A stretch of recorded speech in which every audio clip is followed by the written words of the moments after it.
گزشتہ روز کراچی سے ایک بہت ہی اندوہناک، بہت ہولناک، بہت خوفناک اور بہت خطرناک خبر سامنے آئی۔ کراچی کا علاقہ ہے سٹیل ٹاؤن اور یہاں پہ ایک سکول ہے IGM ایجوکیشن سسٹم کے نام سے۔ اس کے مالک کے کمرے میں جو کہ پرنسپل آفس تھا، اس میں لگے ہوئے CCTV کیمرے سے کئی ویڈیوز ریکارڈ ہوئیں اور یہ تقریباً 100 کے قریب ویڈیوز اس وقت میرے پاس بھی موجود ہیں۔ یہ خبر میرے پاس 3 سے 4 روز پہلے سے تھی۔ اس خبر کو میں نے بریک کیوں نہیں کیا یا میں منظر عام پر کیوں نہیں لے کر آیا، یہ بھی میں آپ سے شیئر کروں گا۔ لیکن اس CCTV فوٹیج میں جو کہ اس مالک اور پرنسپل کے کمرے میں لگے ہوئے کیمرے سے ریکارڈ کی گئی، تقریباً 8 سے 10 خواتین کے ساتھ جنسی تعلق استوار کیا جا رہا ہے متعدد مرتبہ، اور یہ تقریباً 100 کے قریب ویڈیوز بنتی ہیں۔ کل اس مالک اور پرنسپل کو کراچی کی پولیس نے گرفتار کر لیا اور یہ کہا کہ مبینہ طور پر یہ شخص طالبات کے ساتھ ان کے نمبر بڑھانے کا جھانسا دے کر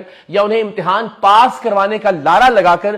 یہ جنسی تعلق استوار کرتا تھا، اور ساتھ ہی ساتھ مختلف اساتذہ کو ان کی نوکری کے حوالے سے استحصال کر کے ان کے ساتھ یہ تعلق بنایا کرتا تھا، یا پھر نئی آنے والی خواتین کو نوکری دینے کا جھانسا دے کر یہ انہیں اپنے جال میں پھنسایا کرتا تھا۔ یوں تقریباً 8 سے 10 مختلف خواتین، مختلف نوجوان لڑکیاں، مختلف بچیاں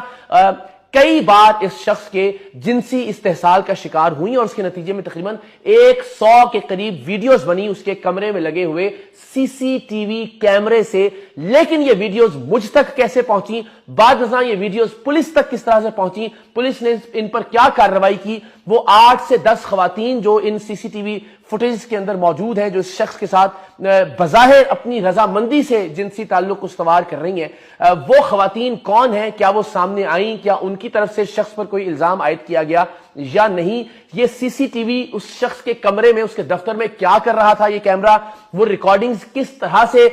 کسی شخص نے اپنے موبائل میں یا اپنے لیپ ٹاپ میں یا اپنے کسی سسٹم میں سیو کی، یہ تفصیلات میں آپ سے شیئر کروں گا، اور اس میں ظاہر ہے بہت ساری لرننگ بھی ہے، ہم سب کے لیے بہت سارے سبق بھی ہیں، اور الٹیمیٹلی اس کیس کے حوالے سے کچھ پیش رفت سے بھی آپ کو آگاہ کروں گا۔